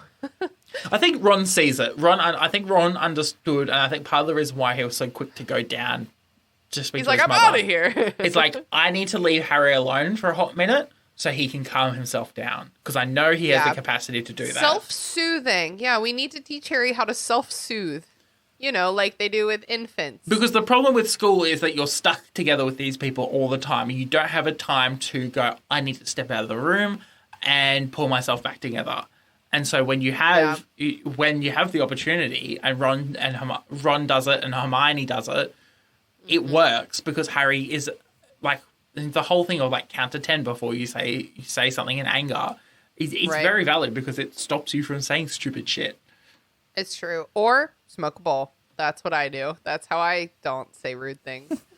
So eventually Molly Weasley comes back from Diagon Alley with a broom for Ron, and also has time to prepare a very special dinner for Ron and Hermione to celebrate. Cool. It's cool that you have 76 hours in a day, Molly Weasley. No. Making us all look bad. I know. And it's a bit of a party. A lot of the Order of the Phoenix attend. Notably, when Mad-Eye Moody arrives, Molly gets him to confirm what is in the desk. Yes, it's a Bogart. That'll probably never come up again in this chapter.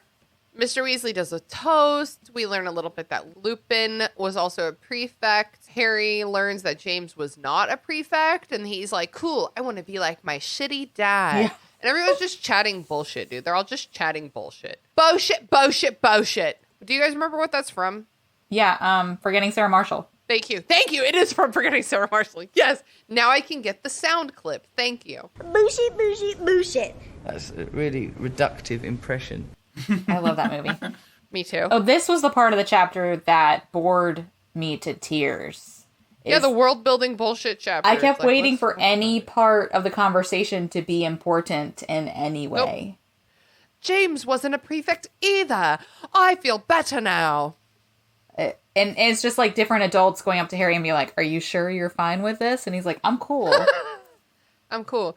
Yeah, it's almost like we could have just skipped it. Mm-hmm. So eventually it's time for bed. And Molly's like, I'm just going to go take a little break. I'm just going to go handle this Bogart in the drawing room real quick. Don't worry about it. I'm fine. I don't need backup. I don't need guidance. I don't want to talk about it. This is normal. She's literally picking a nighttime, like break time task that includes both cleaning and fighting a scary... Cleaning, fighting, and trauma. And dealing with like whatever it is, it's traumatic. When it comes to approaching Bogarts, what we've learned as the reader is that you've got to be very self-perceptive. And because Mrs. Weasley has a lot of emotional baggage, as we've already discussed, she didn't have time to like be a little bit more introspective and go, am I prepared to go handle that Bogart? Like emotionally, yeah. I think oftentimes we think of Bogarts as like this really simple creature to stop. But it's like, if you're not prepared, it's going to hurt, and it's going to hurt a lot. Well, especially because we've only really seen a Bogart so far with a bunch of third graders being like, I'm a spider, I'm a snake. And so like when you're 55 the things you are afraid of are super different, right? Mm-hmm. And putting the abstract into like a physical form, like the abstract and completely irrational fear of everyone dying. Like, obviously it's a rational fear, but it's also Wait. Wait for it. We'll get there. Yeah. Wait for the fear. But like, hold that fear. But like that fear, putting those abstract, as you get older, your existential fears become more abstract. Putting them in a physical form is deeply disturbing. Yes. Okay. Oh, okay. Well, I have a question, but I'm going to save it. So, Mad Eye Movie comes up to I keep saying stuff dumb. I said Mad Eye Movie. Like, let's go to the movies. Mad Eye Moody comes up to Harry, gives him a picture of the original Order of the Phoenix. You know why? Because we need to remember what happened to Frank and Alice Longbottom. We'll need that later. Hang on to that. Trauma. Trauma to the extreme. Harry's like, I feel weird, so he leaves. Goes upstairs, hears someone crying. He goes toward it. The speed that he leaves that room. Well, have you ever been super done with a party all at once? Mm-hmm. I have. Yes, way too many times. And I've kept going because I don't know how to leave parties, but that's okay. Okay. Mary-Peyton, you're in this house. It's a scary house. You're a child. You hear someone sobbing. Do you walk toward or away? Away, for sure. Away. Sam? Toward or away? I stay still. And listen? Yes, because I need more information. Maybe you go slightly toward. A, is there juicy gossip? B, is this someone I'm supposed to be helping? Or C, is this a trap? It could be a trap. Okay. I think it depends. Honestly, and I'm so sorry to say this, and, I don't like to gender things. But if it's a woman sobbing, toward. If it's a man sobbing, I'm running in the other direction. If I can't tell, I'm creeping closer to try to get a sneak peek of who's in that room. If it's a man sobbing, I don't trust men with their feelings. I'm out of there. Harry's also so used to this moment of the house. He knows exactly what to expect, that I think walking towards it is a natural thing for him to do because he knows that it's something out of the ordinary and knows this place very well, so knows what to expect. Yeah, trauma. He peeks into the drawing room and he sees Ron dead on the floor. And Molly is not happy about it. You could have ended the chapter here for like a very Rick Riordan-esque cliffhanger. The Rick Riordan section break. Mary-Peyton, I don't think you've read Percy Jackson, right? I've read the first one, but that's it. You did? Okay, I was talking about this. Right now I'm reading The Rise of Kyoshi by F.C. Yee. It's an Avatar The Last Airbender book. And I was talking in our book club chat about the Rick Riordan section break because FCE also uses the Rick Riordan section break. And so most books use a section break. That's where it's like a line, a space, and then a new section, or maybe there's some kind of graphic in between, like a ... like a ... Most books use a section break, as we know, Mary-Peyton, to indicate a change in perspective, setting, or time period. Rick Riordan uses section breaks to indicate exclusively a change in drama. It's like, and then I saw that Ron was dead on the floor. Section break. It's like putting a commercial in like the worst spot. Yeah, it is. Oh yeah, it's 100% that. Or like a fade to black. It's like the end of the Return of the King movies where it like fades to black 7 times. No. Okay, so then she's like, ridiculous. And then the body changes to dead Bill. And then it cycles through the family. It goes to Harry. Here's what I would like to ask you now. Mary-Peyton, what would your Bogart be today? Because it changes. What would it be today? Mine would literally be the same thing. My loved ones dead. Because, like, not to get too into my depression or anxiety, but they exist. But they exist. That's something that I have to, like, if I start thinking about that, I have to get myself to think about something else very, very quickly. Otherwise, I spiral very hard. So I think that would definitely be the easiest and the most traumatic thing for the Bogart to latch onto in my brain. Yeah, I feel that.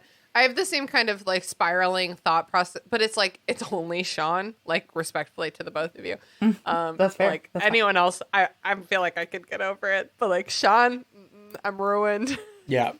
Sam, what about you? What would your Bogart be today? I'm not going to linger on it much either because I feel like I'll spiral. It's either failing a unit this semester and having to continue at university. Oh, so it's like the Hermione Bogart of like McGonagall telling her she failed every final. Yeah, kind of, but it's more the fact that I've put in so much emotional labor and effort that I don't think I'm prepared to put in more. And then the other one is like losing it all, like, I don't know, being homeless, having no money, you know, those kind of... I see. I'm unemployed at the moment. That's like a running, like, really that's awful. traumatic kind of background thought that's going on at the moment. Oh, I feel you. what a fun topic. I know. I'm having a hard time because right now my biggest fear is my own mortality. Love it. I have I don't have heart problems. I have hypertension and I have anxiety, and they both manifest in the same way, making me feel like I am having a heart attack right now. So like last night I was watching October Kiss, a terrible Hallmark movie set around Halloween with my friends, and I was just sitting there on the couch genuinely wondering if I was having a heart attack because my heart was racing so badly and it hurt, and I was like, is this the anxiety or is this a heart attack? Which is what I think. I'm pretty sure I'm going to die from a heart attack one day because I have hypertension. Anyway, the point is, Bogart, you can't be me. Right. I'm me. What are you going to do? Yeah, that wouldn't be, I feel like it'd be hard to... I think it would be a depiction of, like, I don't know, Sean at your funeral or something, probably.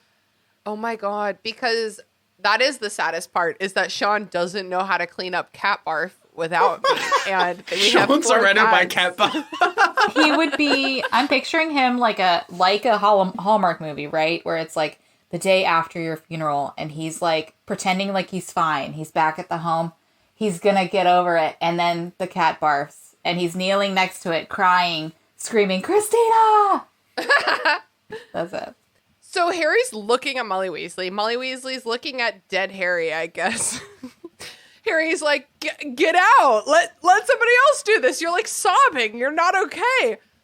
Lupin comes running in with Sirius, and they get the Bogart as a couple.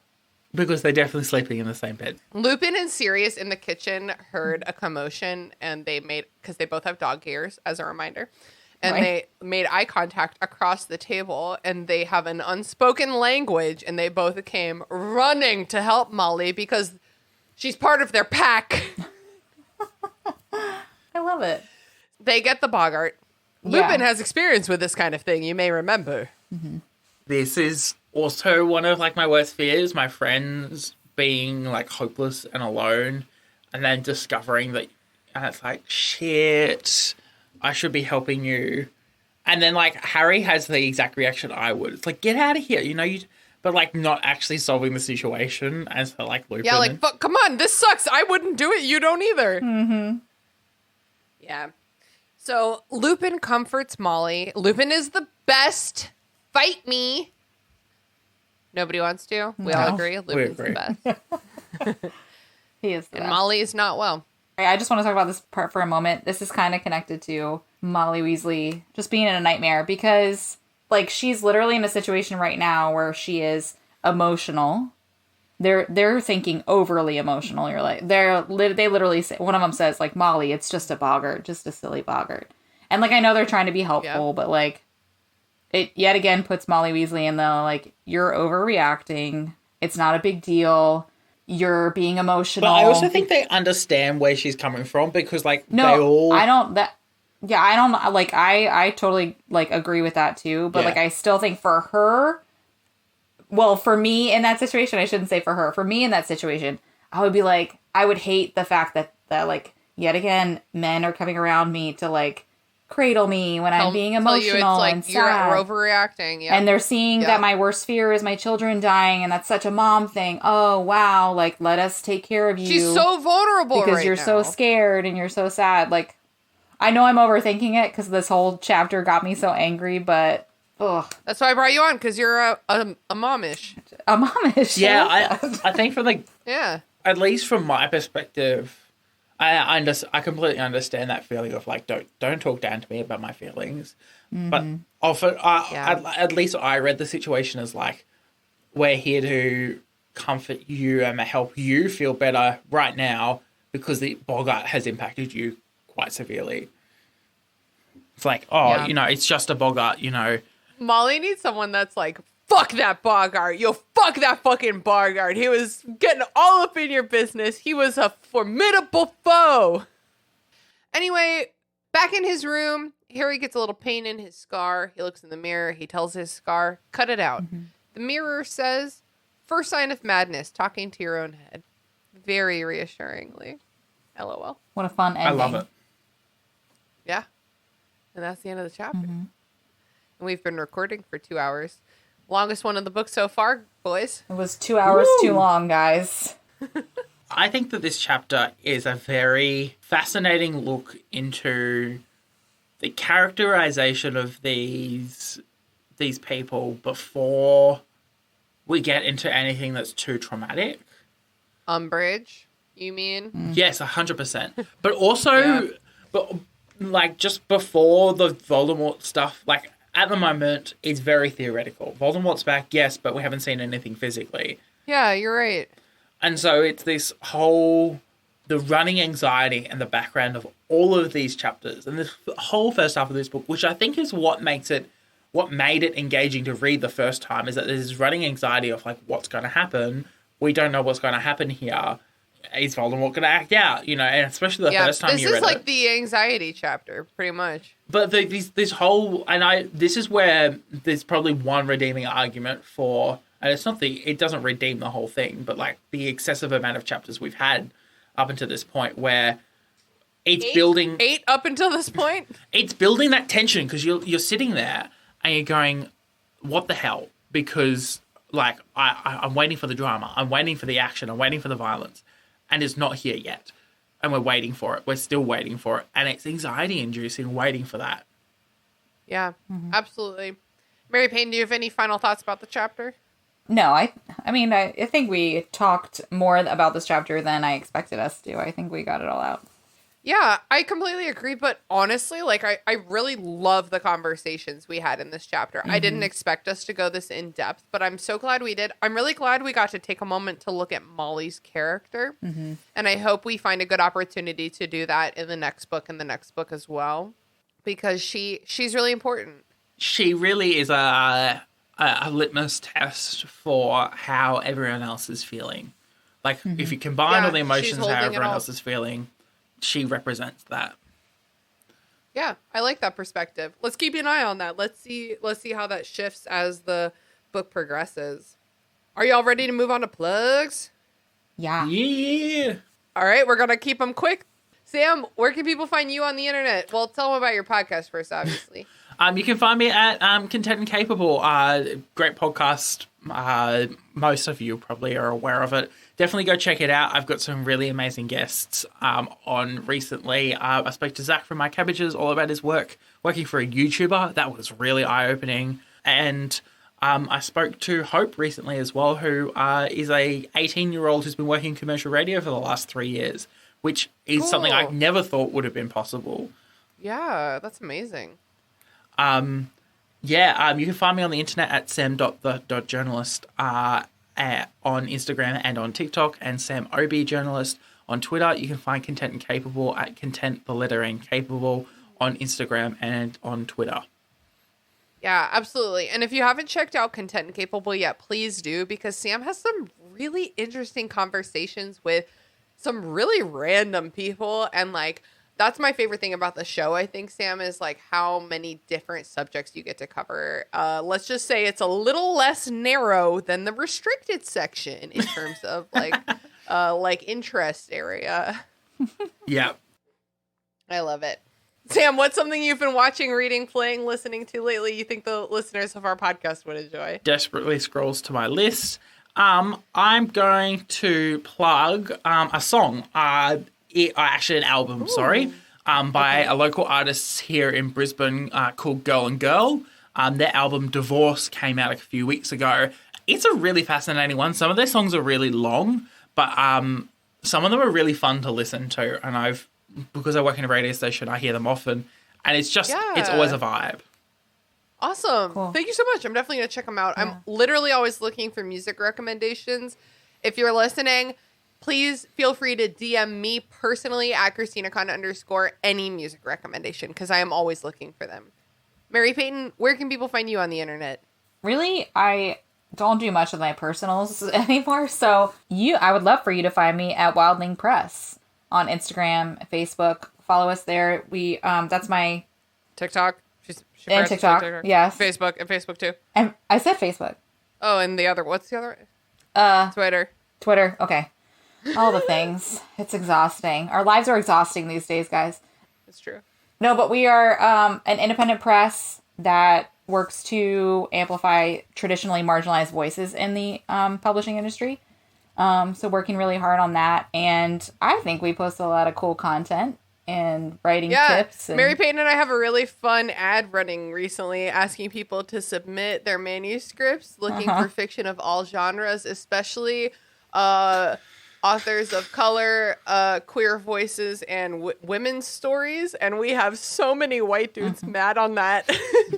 If you see that ad, comment something nice because there's so many white dudes who feel left out, even though it doesn't even say exclusively. It just says especially.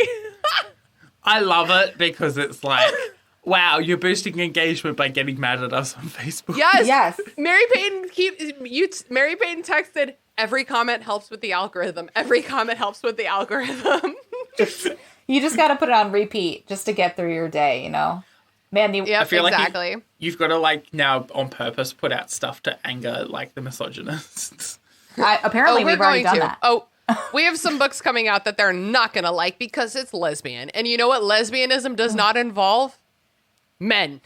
Just where are the men? Just unreal. nowhere. Yeah, so if you guys can like find us on all of those social mediums and uplift us as we uplift other marginalized voices. It would be great because the shitty people are real loud. So it'd be the more That's the the thing. There's a lot more not shitty people, but they just politely like the thing or submit their manuscript quietly. Yes. God, it's wild. Anyway, Mary-Peyton, what have you been watching, reading, playing, listening to lately you think the listeners of our podcast might enjoy? I have been reading actually a collection of personal essays called All Boys Aren't Blue. I don't know if people have heard of it recently. It was especially big during Banned Books Week recently, but okay. It's by George M. Johnson, and he's a journalist actually for many years, and he collected these personal essays about being a young queer man of color. There's all different kinds of essays, so they're not all difficult and painful. There's good ones too. They can be really uplifting. So I highly recommend. Awesome. Thank you so much. I've been your host, Christina. You know where to find me. I got 2 plugs for you today. The first one is Cozy Grove. It's a game that I'm playing on Switch. You can probably play it on other platforms, but it is like Animal Crossings, but a little bit easier and technically spooky because it has ghosts in it, but it is...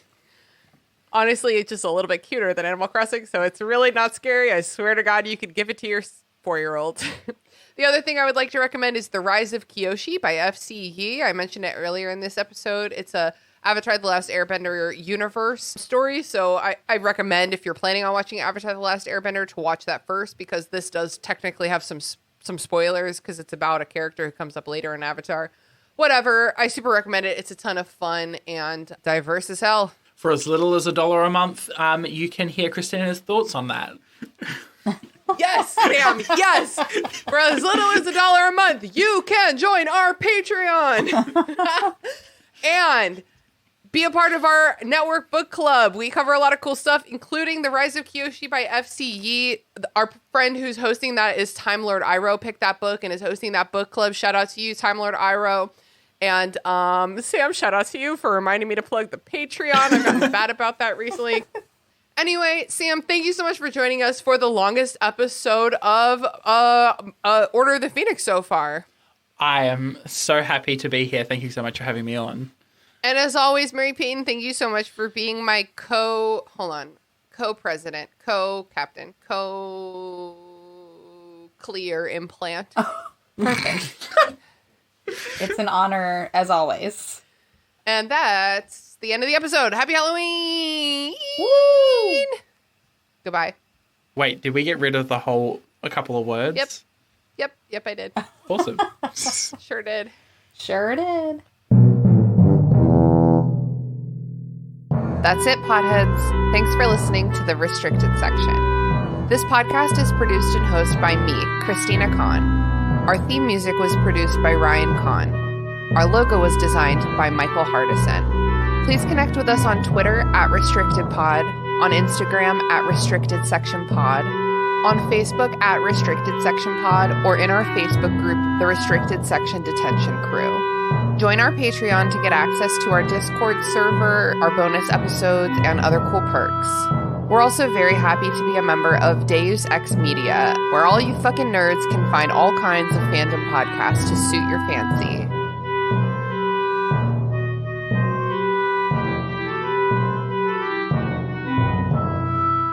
Hi, my name's Sam, and I've recently become an adult. But why does adulting have to suck? Join me on my journey to rediscover the joy of following your passions as an adult and discuss it with people who are doing just that. I'll sit down with a variety of people from all walks of life and ask the important questions while trying to figure out what does it really mean to adult. Whether you're a pro or haven't even started, come and listen wherever you get your podcasts and hopefully you might learn a thing or two. I've never been more tempted to drink alcohol on a Thursday morning at 9 o'clock than today.